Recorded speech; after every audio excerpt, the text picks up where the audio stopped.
अस्सलाम वालेकुम दोस्तों। आज हम जिस स्किल की बात कर रहे हैं वो है US truck dispatch.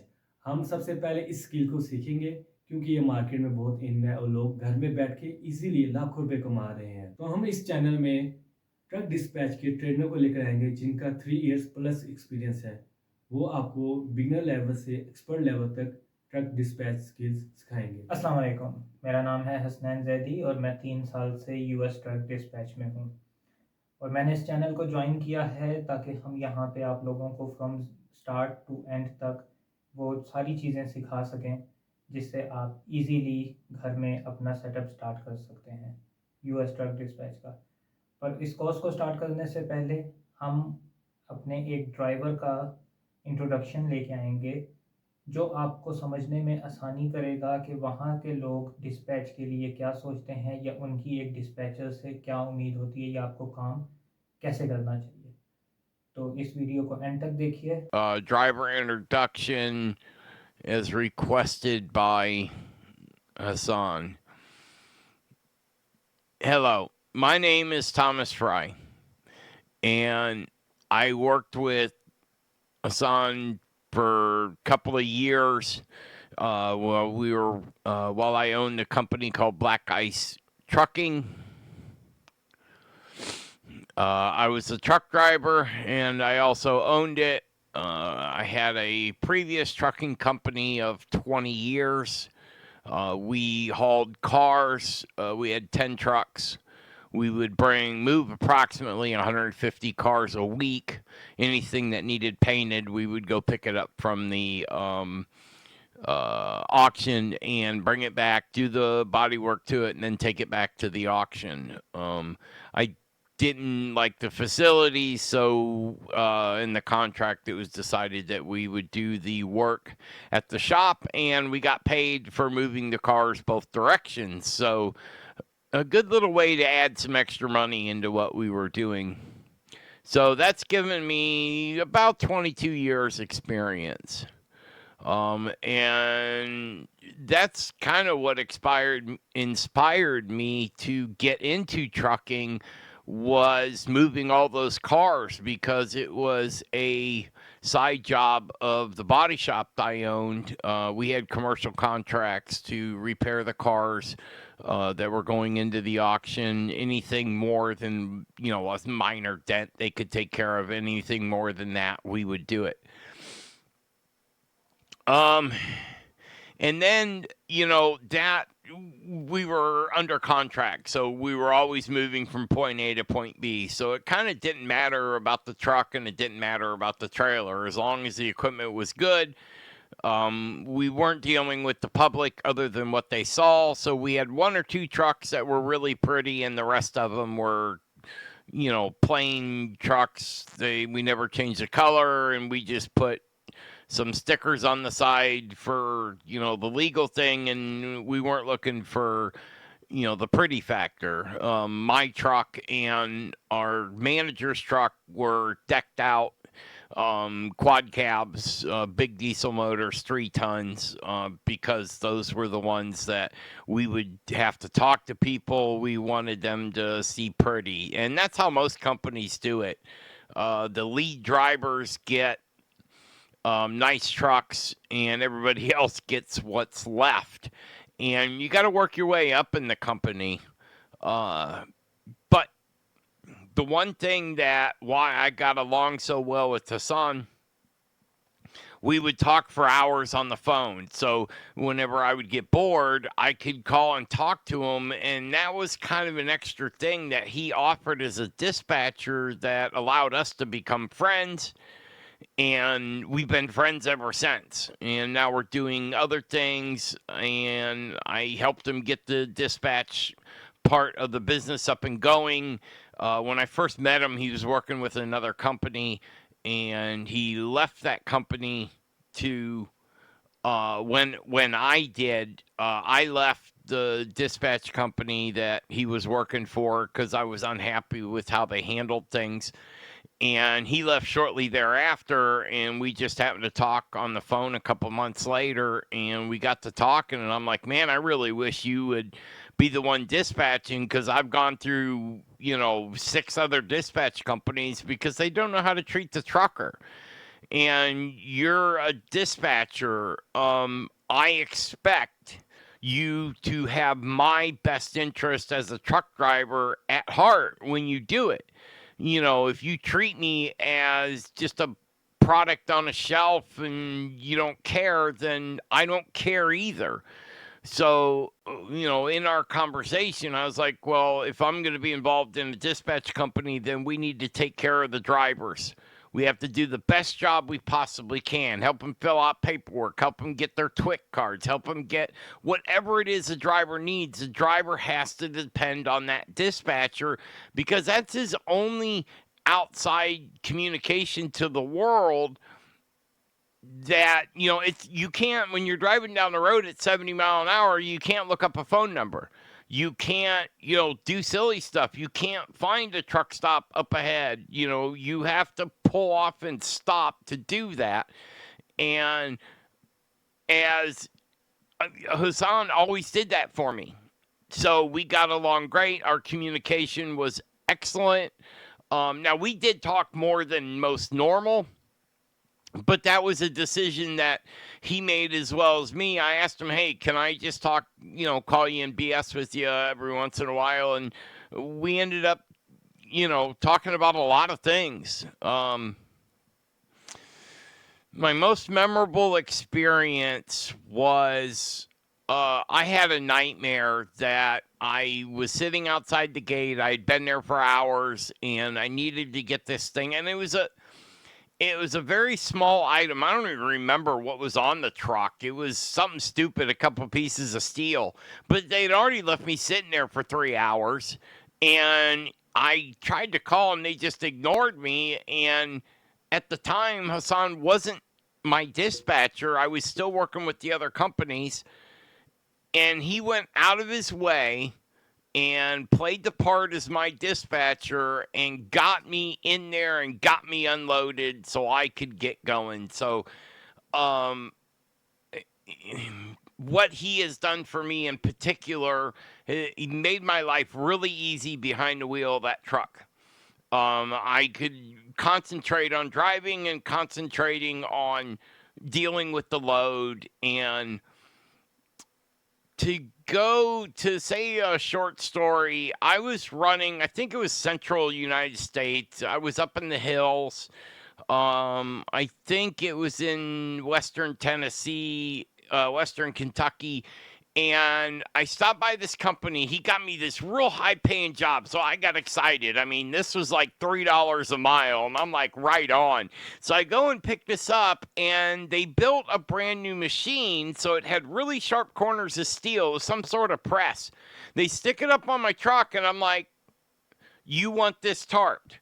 As soon as I throw my tarp over there, it's going to tear. They didn't put it in a shipping box or nothing. They just said, they just slapped it up on the bed of my truck and said, if this thing gets wet, it'll get ruined. Well, put the damn thing in a shipping box. If it's that critical to your company, why would you slap it on an open truck and then dump it on the driver? So I put my $700 tarp over this thing. I strapped it down. I put some boards on the top. I did everything I could to keep it smooth. And I take off, and I knew how my day was going to go because that very first road was bumpier than shit, okay? And it was like 5 miles of whipping back and forth on the roads. And, I got a 40-foot long trailer behind my truck.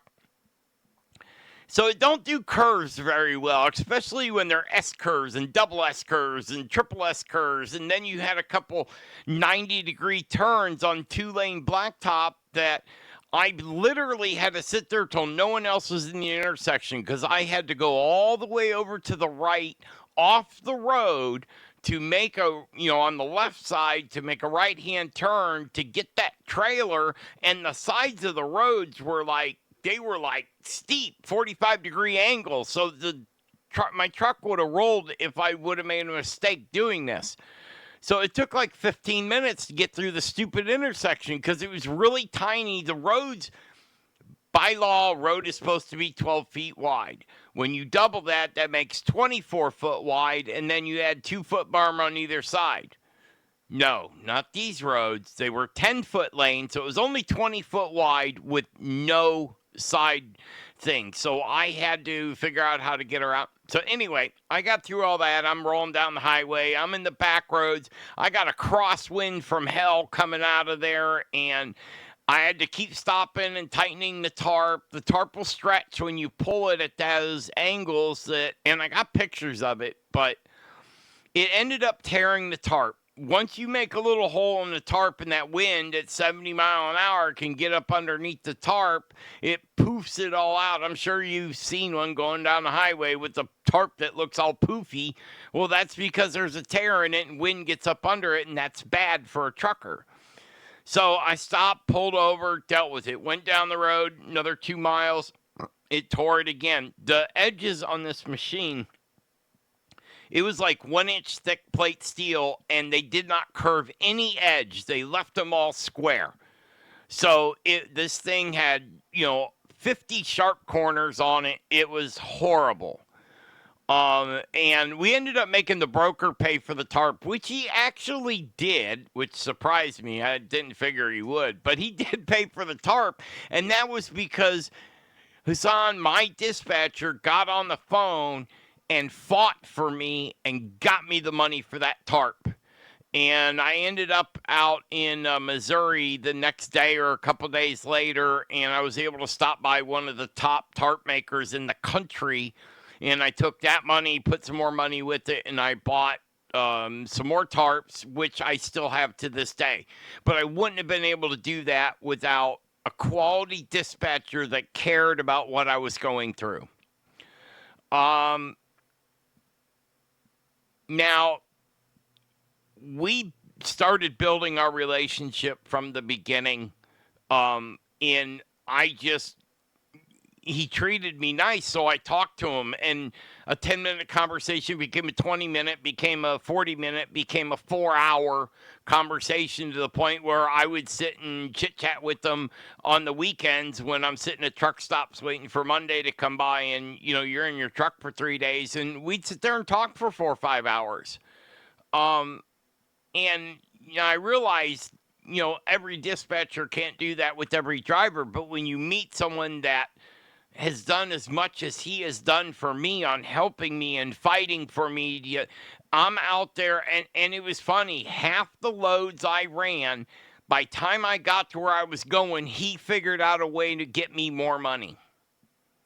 And I love that about Black Ice Dispatch, because they always fought for me, and they didn't even always tell me. I would get to where I'm going, and then next thing I know, I'm getting paid more money, and I'm like, dude, what's going on? He goes, oh yeah, I got you some more money on the way. So he made my life so much easier. Now, it says on here, the question is advice for aspiring dispatchers. The biggest thing I can tell you, you want to keep a driver, be friendly, do what that driver needs, and get to know your driver and become friends if you can. It makes everything go a lot easier, and we're still friends to this day. And I'm retired from driving now, and I still love to help him out whenever I can, just because how much effort he did for me. So if you're a new driver, you need to find yourself a dispatcher like the dispatchers from Black Ice Dispatch. And of course, I'm going to back them because I know how good they are out in the field. But even if you don't go with them, you got to find someone that is willing to fight for you and help you and make your life easier. And that's how a good dispatcher will make a lot of money. And to this day, I've heard comments like, I've never made as much money as I did when you were driving. Another one, we were talking, he's like, why don't you go out and drive again? He said, you were the only one I got steady money with. There's a lot of drivers out there that don't treat the people that help them nicely, and that's where that comes in. And never got mad about my expectations. I mean, I would get upset and he would let me vent, but he just was always there. When I called him, he was always there for me and did the best job he could in trying to solve the problem that I was facing. And whether it was paperwork or dealing with asshole brokers or, whatever the deal was, and problems will arise all the time. I'm not only am I going from load, I go pick up the item, I take it, and then I drop it off, and they rarely happen that smoothly. There's always a speed bump in there somewhere, and whether or not your dispatcher is good will make the difference. So, the company Black Ice Dispatch, that's how Hassan, the company president, was taught. That's how he teaches his dispatchers, and that's how he would teach anybody that wants to get into it. And you'll make good money if you do it that way. No job is easy. You're on the phone or whatever, you have to treat it as far as a future dispatcher. You have to go in with the expectation that you are going to work. You can't just find a load and then it's over, you get paid. You have to help that load get from point A to point B, get it off the truck, help him collect the money if he needs to. What's it going to kill you? A couple of phone calls. But Hassan works with the people that I worked with, and there was a way that if you do it a certain way, at least the way I did it, in the 2 years, I never not got paid when I was done with a load. Not one time. So my name's Thomas Fry. I used to drive a truck, and I also am the in-house expert for Black Ice Dispatch. I will help any driver. I'll help you find new trucks. I'll help you find trailers. I'll do whatever I can and pass on any experience I got to help in any way I can. So I look forward to it. Thank you.